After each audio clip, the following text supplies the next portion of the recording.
पहला प्रश्न, धर्म की स्थापना क्यों हुई? धर्म की स्थापना के बारे में समझने से पहले धर्म क्या है यह समझना आवश्यक है। धर्म को दो ढंग से देखा जा सकता है, एक सामाजिक धर्म और एक वास्तविक धर्म। सामाजिक धर्म भ्रम मात्र है, भय से जनित है, एक बहाने जैसा है। लोग अपनी छोटी लड़ाइयों को बड़ा करने के लिए उसे धर्म का नाम देते हैं, और इतनी लड़ाइयां हो चुकी हैं आज तक, कहां कोई धर्म की स्थापना हुई? कौन सा समाज का वो हिस्सा है जहां धर्म है, प्रेम है, सत्य है? सबने बनावटी ढंग से एक दूसरे को नियमों से बांध रखा है। तो इस सामाजिक धर्म की जो स्थापना बताई जाती है वो कभी होती नहीं है। और अहंकार जनित नियम कानून मानव में सदा से है। यदि तुम उसे धर्म कहते हो तो वहां कुछ भी धार्मिक नहीं है, क्योंकि जहां नियम है, जबरदस्ती है, वहां स्वतंत्रता नहीं है, प्रेम नहीं है, समझ नहीं है। अर्थात वास्तविक धर्म सदा से है और अस्तित्व का आधार है। धर्म वह है जो अस्तित्व को धारण किए हुए है, और वही स्वयं ही अस्तित्व है। उसे तुम ईश्वर बोल दो, प्रेम बोल दो, शून्य कह दो। धर्म वह अदृश्य है जो दृश्य का आधार है, और इसकी स्थापना कोई कैसे कर सकता है? तुम भूमि पर भवन बना सकते हो, भूमि तो है ही। ऐसे ही धर्म तो सदा से है और सदा ही रहेगा। मूर्खतावश अपनी मानी हुई बातों को लोग धर्म समझ लेते हैं, जो किसी काम का नहीं है सिवाय उलझन पैदा करने के या फिर सांत्वना देने के। स्थापना शब्द ही धर्म के विपरीत हो जाता है, क्योंकि जो पहले से है, जीवन का मूल है, उसे बनाने की क्या जरूरत है? उसे दिखाने, बनावटी होने की कोई आवश्यकता नहीं है। अतः सही में देखें तो धर्म को जीने की और जानने मात्र की आवश्यकता है। मानने के कारण ही भ्रांतियां हैं, मान्यताएं ही अधर्म हैं, क्योंकि वहां आत्म कुछ भी नहीं है, अपना तो कुछ भी नहीं है, सब दूसरे का बताया हुआ है। उधारी सामान की हो सकती है, प्रेम की नहीं। प्रेम तो नकद है, करते ही आनंद प्राप्त होता है। इसलिए तुम धर्म क्या है इसकी चिंता पहले करो, क्योंकि इसी में उसकी स्थापना का रहस्य भी है। दूसरा प्रश्न, अगर सबके मन में परमात्मा का वास है तो कोई अच्छा और कोई बुरा क्यों है? क्या परमात्मा बुरे लोगों के हृदय में भी वास करते हैं? इसके दो भाग हैं। पहला तो परमात्मा क्या सभी के भीतर हैं, और यदि हैं तो सभी अच्छे और प्रेमी क्यों नहीं हैं?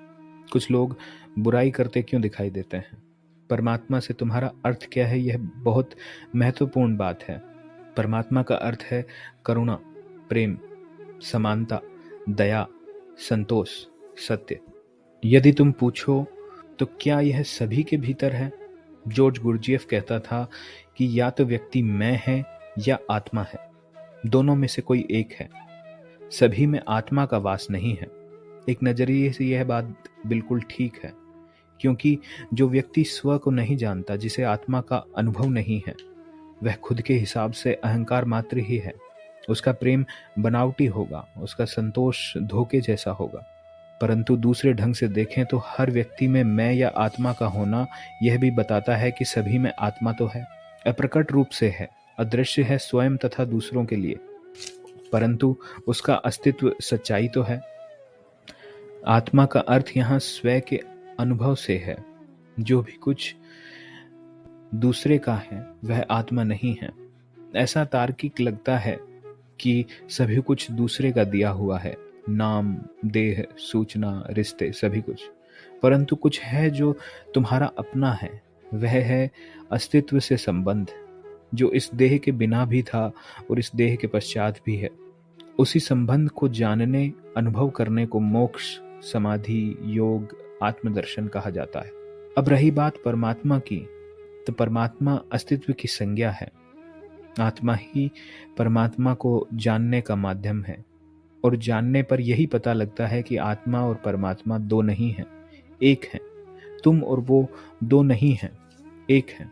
दूसरे शब्दों में, तुम कुछ भी नहीं हो, तुम्हारा होना मिथ्या है, केवल वही है, वही सत्य रूपी परमात्मा ही सभी कुछ है।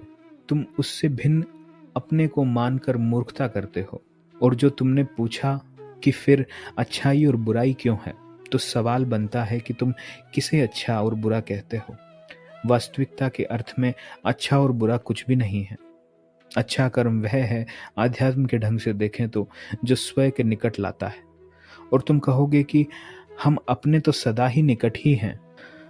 तो इसके लिए एक प्राचीन कथा है कि जब परमात्मा ने इंसान को बनाया तो वह इंसान को बनाकर घबरा गया, इंसान की संभावनाओं को देखकर घबरा गया।